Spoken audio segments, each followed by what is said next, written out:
about Quentin Tarantino, Anthony Mackie's words about movie stars no longer existing had me wondering, what do you think Hollywood or actors could do to bring back movie stars? There's a few things they could do to help, but the issue at hand, I don't think is one that the stars themselves can fix, because I think ultimately the issue is that the general public have shifted their trust from actors to brands and IP. Even when we don't even think something will be very good, we still trust IP. People complain constantly about the Jurassic World movies not ever, like constantly disappointing them.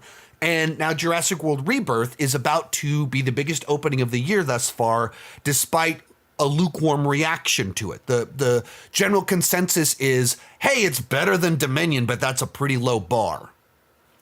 That's the general vibe. Some people like it more than others. Some people are saying it's the worst one yet, but no one is like, we did it, we brought it back, it's just as exciting as ever, and it's about to have a tremendous opening. Why?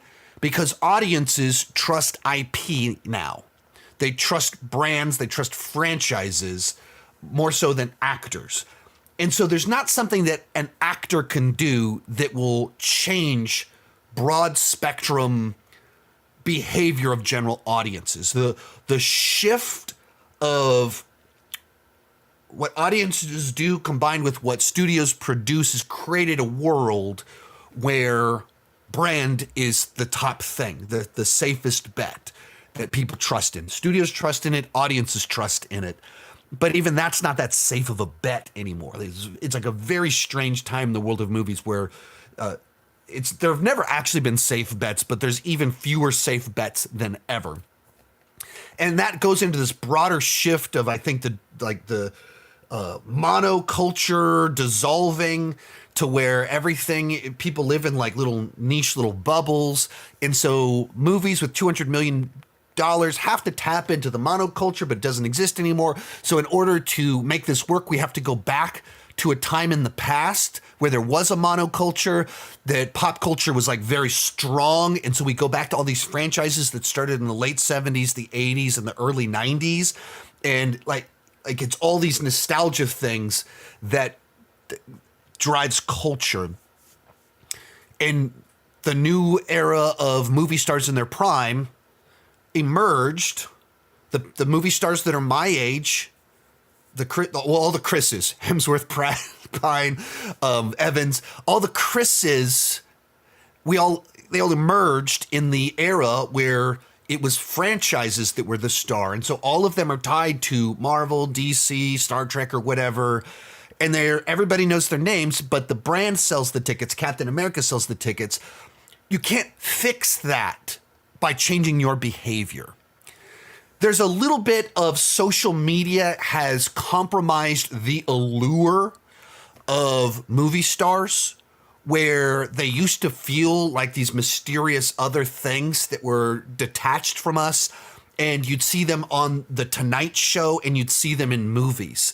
But they had this like very controlled image surrounding themselves that you didn't know them. They felt distant, and social media makes us feel very close to them. Whether that's The Rock letting us know what he's doing every 5 a.m., spoiler alert, he's in the gym, or whether that's people mouthing off on politics a little bit too much, where it's like, hey, I didn't need to know your thoughts on every crazy thing. Like, I don't need to know. But either version of it, some of the allure of I see them on the late shows when their new movie comes out and in the movies disappears, because we get a little daily dose of what they're doing or their stupid opinions or whatever it is. And so you help a little bit by removing social media and becoming a little bit more mysterious again. And that's kind of Tom Cruise, that, what is Tom Cruise actually up to when he's not promoting movies? I don't really know. Like, all I know, man, it's the allure of the crazy next movie he's going to make. But it's the problem isn't with the movie stars themselves, I don't think. And because they've bought into the social media game, it's almost now competing in that realm And, there's people that, movie stars have said things like, well, when they're trying to pick someone for a movie, they look at how many Instagram followers they have.